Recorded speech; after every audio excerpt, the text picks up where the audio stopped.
Ahmedabad municipal corporation દ્વારા 447 કરોડના વિવિધ પ્રકલ્પોના લોકાર્પણ અને ખાતમુહૂર્ત પ્રસંગે આપણી સૌની સાથે મંચ ઉપર ઉપસ્થિત મજબૂત મનોબળ અને દ્રઢ નિશ્ચયના ધની કેન્દ્રીય ગૃહ અને સહકારિતા મંત્રી શ્રી અમિતભાઈ શાહ સાહેબ, મારા સાથી મંત્રી શ્રી ઋષિકેશભાઈ પટેલ, મેયર શ્રીમતી પ્રતિભાબેન જૈન, સાંસદ શ્રી હસમુખભાઈ પટેલ, શ્રી દિનેશભાઈ મકવાણા, રાજ્યસભાના સાંસદ શ્રી નરહરિભાઈ અમીન, મારા સાથી ધારાસભ્ય શ્રી જીતેન્દ્રભાઈ પટેલ, શ્રી હર્ષદભાઈ પટેલ, શ્રી અમિતભાઈ ઠાકર, શ્રી બાબુભાઈ પટેલ, શ્રી કૌશિકભાઈ જૈન, ડૉક્ટર હસમુખભાઈ પટેલ, દિનેશભાઈ કુશવાહ, શ્રીમતી દર્શનાબેન વાઘેલા, ડૉક્ટર પાયલબેન કુકરાણી, શ્રીમતી કંચનબેન રાદડિયા, ઉપસ્થિત આપ સૌ કાર્યકર્તા ભાઈઓ બહેનો,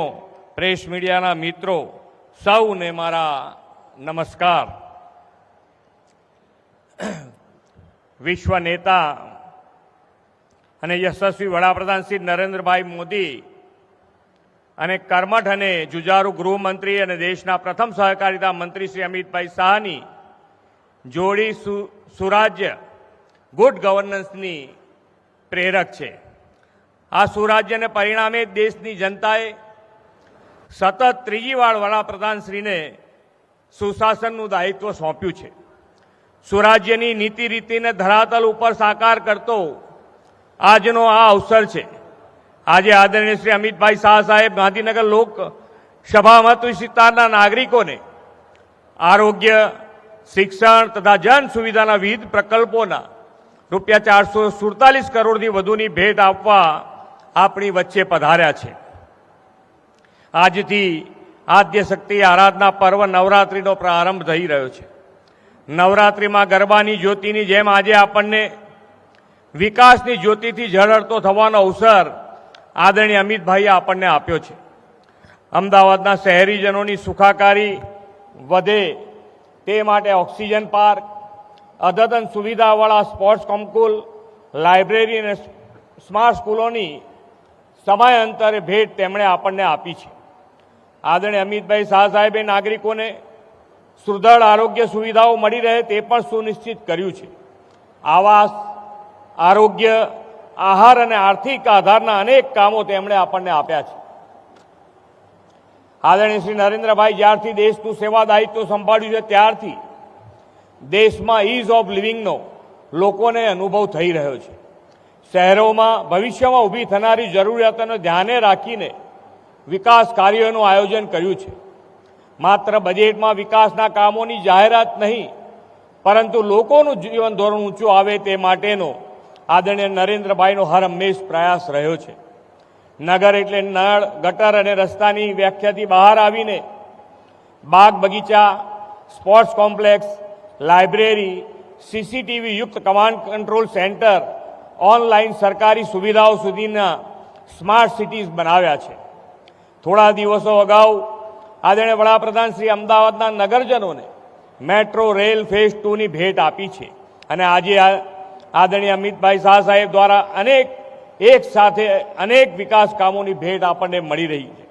આજે સોલા હોસ્પિટલ ખાતે ટેલિફોનિક દ્વારા સ્પીચ થેરાપી સારવાર માટે રિનોવેટ થયેલું ટેલિરિહેબિલિટેશન સેન્ટર તથા આઈડિયોલોજી એન્ડ સ્પીચ લેંગ્વેજ થેરાપીનું કોલેજનું લોકાર્પણ થયું છે.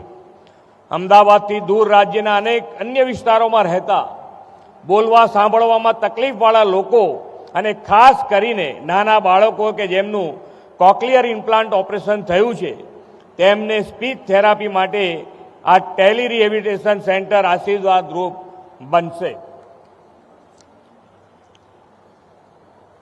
શાકભાજી વેચતા નાના ફેરિયાઓ ખાસ જગ્યા ફાળવીને ગોતા, ચાંદલોડિયા તથા જોધપુર રોડમાં વેજીટેબલ માર્કેટની શરૂઆત થઈ છે.